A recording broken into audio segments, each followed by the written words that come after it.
عيد فطر مبارك. كل عام وأنتم بخير.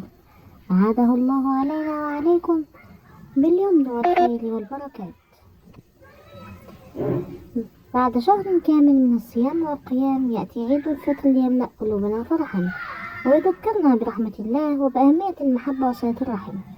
اللهم تقبل منا ومنكم صالح الأعمال، واغفر لنا تقصيرنا، واجعل عيدنا فرحا لكل مهموم وشفاء لكل مريض وسعادة لا تنقطع.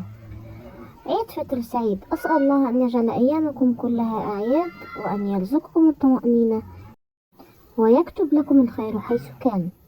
إذا أعجبك الفيديو لا تنسى الإعجاب واكتب في التعليقات عيد فطر مبارك، واشترك في القناة ليصلك كل جديد من التهاني والأدعية المؤثرة.